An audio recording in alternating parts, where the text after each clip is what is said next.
A day of rage, violence in occupied East Jerusalem after Israel imposes new security measures at the Aqsa mosque compound.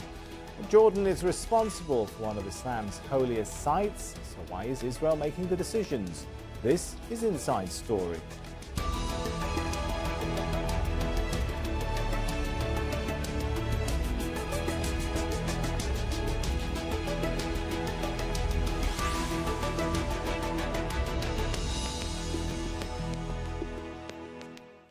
Hello and welcome to the show. I'm Sami Zaidan. World leaders are demanding Israel honours the status quo that governs the Al-Aqsa mosque compound in East Jerusalem. They fear new security restrictions imposed by Israel could trigger unrest across the occupied territory. Well, the state of Jordan has been the custodian of all Muslim and Christian sites in Jerusalem. That was agreed to again in the peace agreement between Israel and Jordan in 1994. Israel's recent security measures, though, are creating tension with Palestinians who see them as an extension of the occupation. On Friday, Muslim worshippers refused to perform their prayers inside the mosque as thousands of Palestinians rallied across the region. Palestinian President Mahmoud Abbas has cut short a trip to China. He's urging the US to intervene in the crisis. So, is Israel abiding by the status quo agreement? What is Jordan's role as custodian of these holy sites? Some of the questions we'll put to our guests in a moment.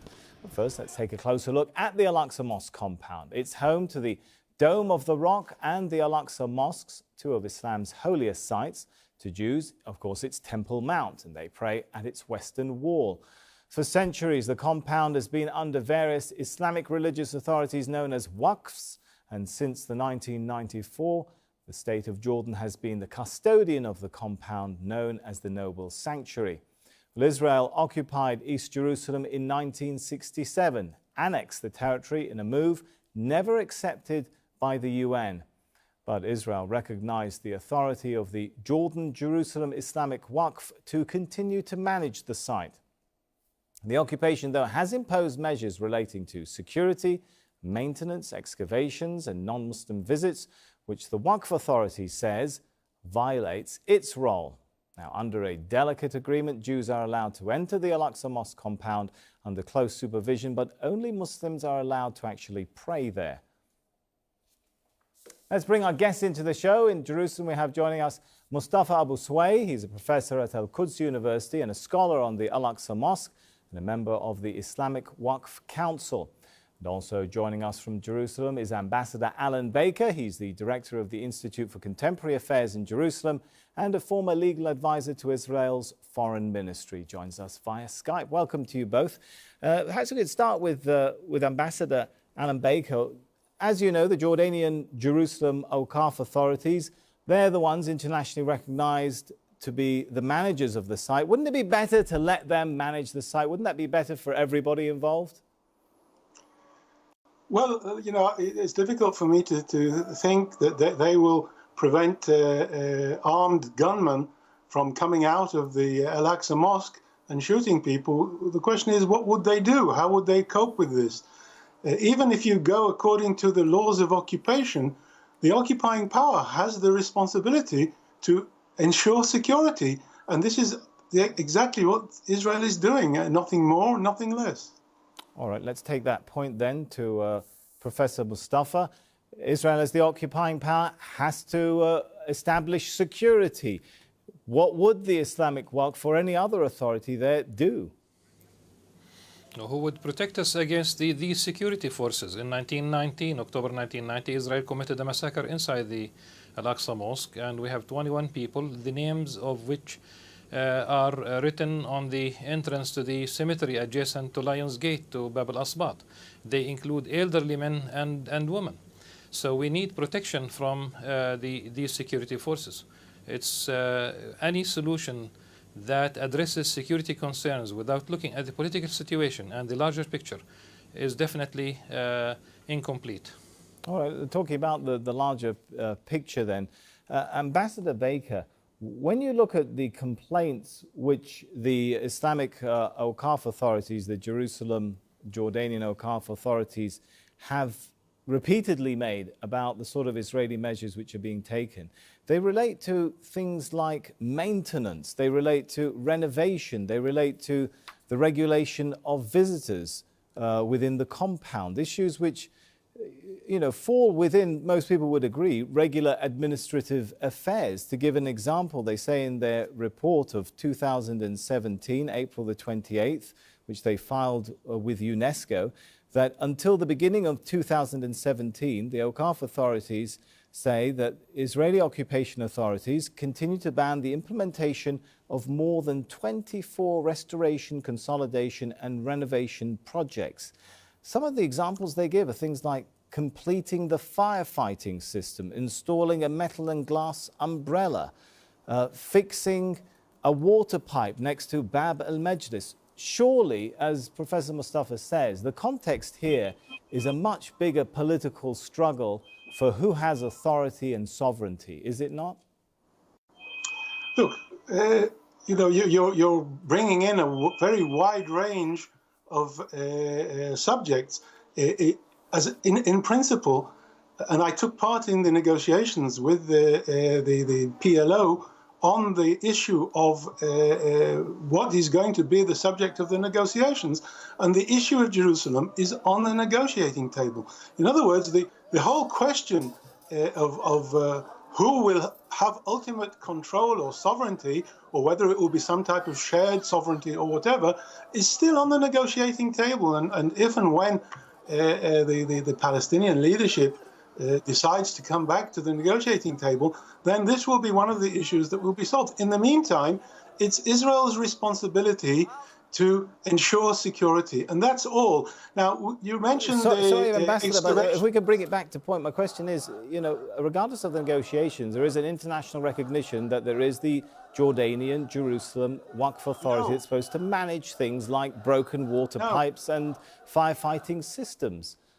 No, there's no such thing as some type of international acknowledgement. I drafted the article in the peace treaty between Israel and Jordan, which gives Jordan a status in negotiations on the issue of Jerusalem, and acknowledges Jordan's role with respect to the Temple Mount. But this doesn't, as you say, it doesn't give full custodianship to neither to Jordan nor to the Waqf. As soon as there's a security problem, then this is Israel's task to ensure that this security problem no longer exists. Nothing more. Israel has got no aim of changing this, subject to, of course, the negotiations. The only thing that Israel has to do at the moment is to ensure that gunmen won't come out of the mosque and shoot people, innocent people. That's all. All right, I'll pick you up in a moment on your statement there that Israel has no intention to change things. But before, let me give Mustafa Sawai an opportunity to come back in that. There is no international recognition for complete custodianship, Ambassador Baker says, for Jordan. He helped draft the agreement in 1994. Do you agree with that?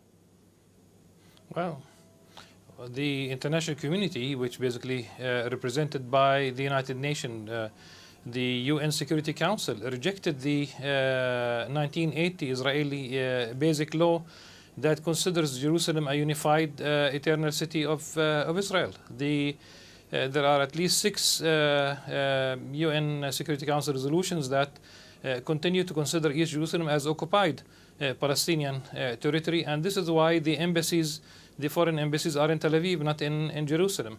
Much could be said about the legality of the issue, but let's go back to maintenance, to these projects, the King Abdullah II projects, these more than 24 projects that Israel continues to impair or basically hinder the implementation of these projects, and not only major projects, but even, very, very minute, very mundane issues like changing a rusty water pipe in the eastern section of the mosque. We have 2 residential engineers on site, one of them, Al-Hallaq, an elderly, almost retiring. He went with a couple of plumbers to change these rusty pipes, and the 2 police officers came to him and they told him, stop for a minute. ask for a permission, and then you can resume work. This is really the mentality. This is really the approach that they have when they deal with the Waqf. It's not. It's a total disrespect to the peace treaty that they have signed with Jordan. Present the alternative, perhaps Israeli view on this. They might say, can this be justified in terms of security? That somehow these 24 renovation projects, rusty water pipes, are a matter of security. No, I'm not even claiming that. I wouldn't presume to claim that.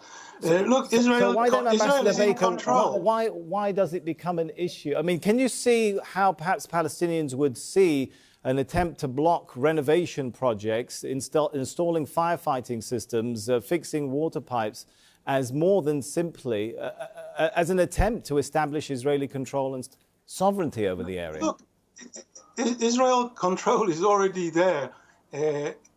Israel law applies there. Only in Israel's opinion, though, correct? As Professor Mustafa pointed out, there are UN resolutions which don't recognize that. Yes, but you see, Professor Mustafa is referring to resolutions from the 1980s. The Security Council and the General Assembly endorsed the Oslo Accords, according to which the PLO and Israel agreed that the issue of Jerusalem will be a negotiating issue between them. And pending such time, Israel remains in control, as it has been since 1967. Now, if Israel is in control, then Israel is also responsible for planning and zoning and building. And any building that goes on, therefore, has to be coordinated with the Israeli planning and zoning authorities. Now, one example, perhaps, is the fact that the Waqf excavated the floor in order to build a new mosque, and they threw into the garbage thousands and thousands of very valuable Second Temple archaeological exhibits, and only because the Israelis managed to recover these, they weren't destroyed. So that there are things that have to be coordinated, and the Waqf and the Israeli authorities are indeed coordinating these things. Let me read to Ambassador Baker UNESCO's ruling here. This is not from 1980s. Well, I'm sorry. UNESCO's ruling is absolutely if I may, I let you finish, Ambassador. Perhaps I'll take it to Professor Souei. International bodies like UNESCO have said on point 5 of its May the 2nd, 2017 ruling, after looking at complaints of how Israel has imposed measures, it has said in both East Jerusalem as well as the Al-Aqsa Mosque compound, and it said, quote, legislative and administrative measures and actions taken by Israel, the occupying power, which have altered or purport to alter the character and status of the holy city of Jerusalem, and in particular the basic law in Jerusalem, are null and void and must be rescinded forthwith. Is UNESCO wrong? Look, you're quoting a resolution by the UNESCO World Heritage Committee that's been wholly condemned and completely put into doubt, not just by most of the countries of the world, but also by the Director General of UNESCO itself, because it's so you're telling viewers UNESCO is wrong, sir, with all due respect? UNESCO is very wrong, and this resolution is a political resolution adopted as part of an automatic political majority. Right, let's give Professor Mustafa a chance to come in. We haven't heard from him in a while. Let's give Professor Mustafa a chance to come in. UNESCO's got it wrong. Obviously, only a resolution in favor of Israel would be considered right from this perspective. So anytime a UN body issues a resolution, I would not say in favor of, but really respecting international law, respecting the previous resolutions, not only over the years, but over decades of these resolutions, and that's continue to stipulate East Jerusalem is occupied. And I have to stop for a minute and refer to what Mr. Baker said about the Second Temple era artifacts. He should be very accurate, because he should have said Second Temple era time. It's basically his Second Temple artifacts. We know very well that Israeli archaeologists do not agree on this. Israeli experts do not agree on this. This was a dumping site, much later dumping site from the time of the Crusaders. any claims to the contrary are baseless. Let's go back to the end result. Gentlemen, let's not get bogged down too much in too much historical discussion about the last hundreds or thousands of years. If we could keep the focus perhaps on now. Let us talk about the wider context of what's going on and why people can get so excited about something like a metal detector. Is it not true, Ambassador, that all of this is going on against the backdrop of changes which are being made in the nature of not only the Al-Aqsa Mosque compound in East Jerusalem, but East Jerusalem as a whole? Here, let me read to you an Amnesty International briefing of 2017, February the 14th, which says there are approximately 621,000 settlers currently living in the occupied West Bank, including 200,000 in East Jerusalem, in contravention, Amnesty say, of international law. Israel also severely restricts Palestinian construction in East Jerusalem. As a result, 90,000 Palestinians are at risk of being displaced from their homes. This makes way for the continued construction and expansion of illegal Israeli settlements. Isn't that the context, Ambassador, of what's going on? No, absolutely not. You're quoting to me things that are initiated as political resolutions and political messages that adopt one side of the whole thing. As I've said, surely, Ambassador, you're not suggesting Amnesty is politically biased, is it? Kindly, please let me finish my sentence. The issue of Jerusalem is a negotiating issue. And the fact that you're using expressions like occupied East Jerusalem and one thing or another, these are political expressions. This is disputed territory. I'm using the terminology used in Amnesty's report. It says occupied. Well, but you assume that Amnesty and UNESCO are organizations that genuinely are concerned with humanitarian and cultural issues.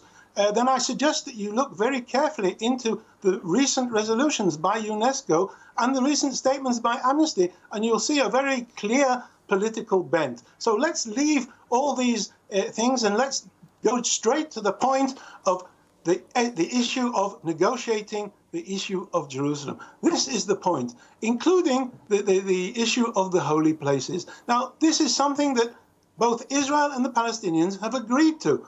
And if and when this happens, then we won't see the type of situations that we're seeing today. But in the meantime, there is an absolute necessity to protect people from being shot by terrorists using the mosques as shelters. This is something that nobody accepts, not even Saudi Arabia, not the Vatican, not anyone. All right, Professor Mustafa, the insinuation there, I suppose, or the position there that Amnesty, UNESCO, even human rights organizations have a political bias when they talk about Israeli settlement activity in East Jerusalem changing the nature of the city. Does Ambassador have a point? The language that these UN resolutions, both General Assembly and the United Nations Security Council, and also Amnesty International, and all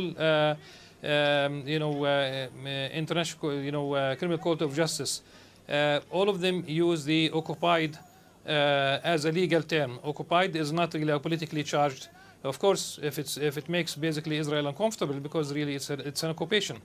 But the larger picture, when we speak about Jerusalem, Israel confiscated 86% of the public land of East Jerusalem in 1967. They left us only 14%, and even within the 14%, they make it really difficult for us to acquire the appropriate permits.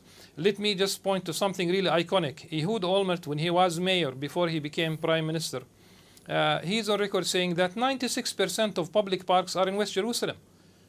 This is really, what could you say in every single respect, with whether it's basically maternity clinics, whether it's public libraries, let me interrupt public you, schools, which we have. Professor Mustafa, if I may. I guess the Israeli comeback on that would be, as we're hearing from Ambassador Alan Baker, that right now the city should be subject to negotiation, and that means the whole question of occupation is mute.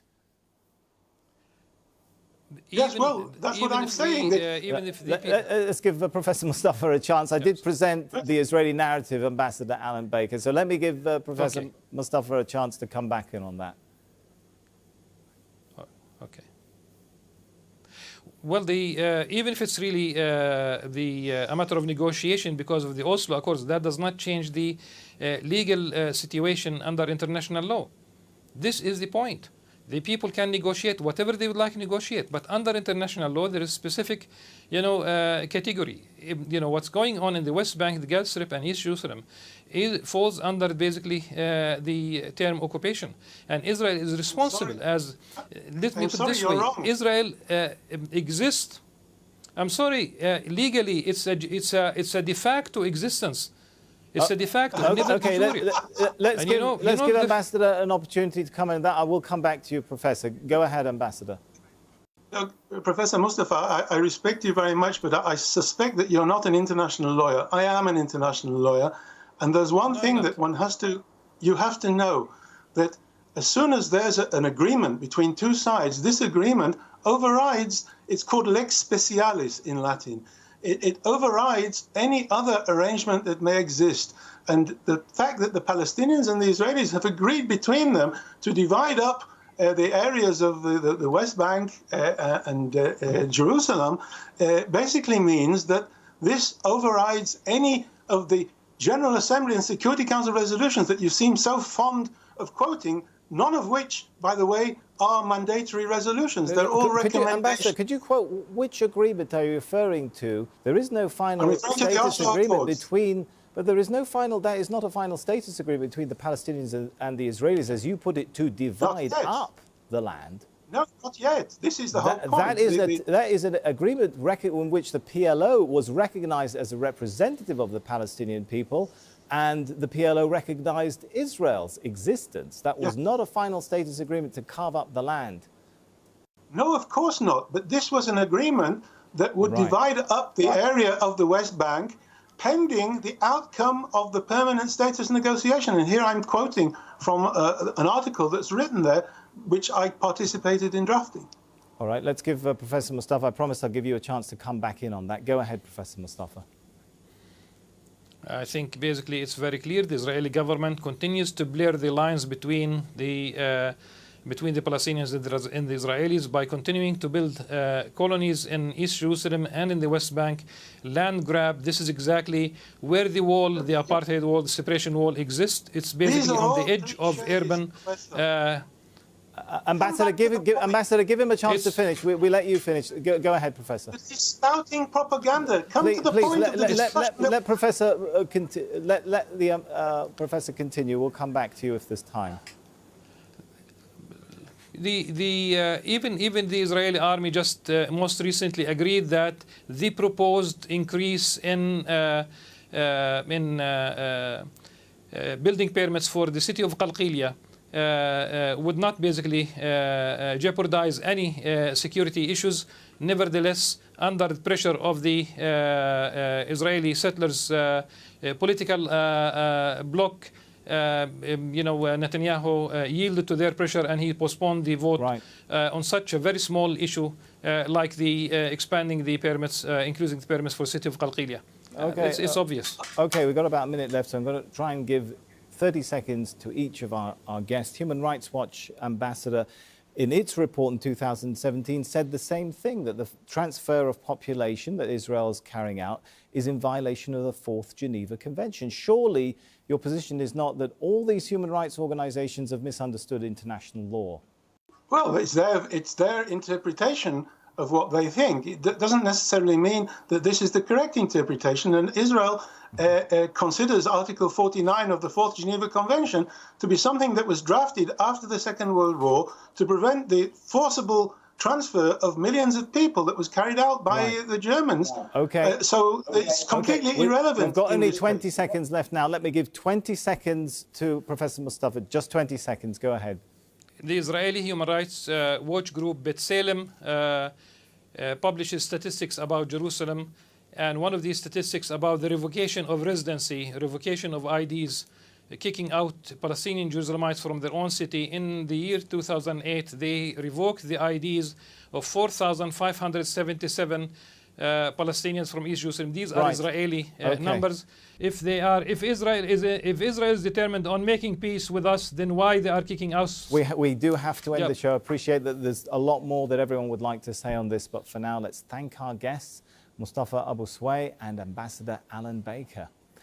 And thank you too for watching the show. You can join us again anytime by visiting our website, aljazeera.com, or for further discussion, go over to our Facebook page. That's facebook.com/AJ Inside Story. You can also join the conversation on Twitter. Our handle there is @AJ Inside Story. From me, Sami Zaidan, and the whole team here, for now, it's goodbye.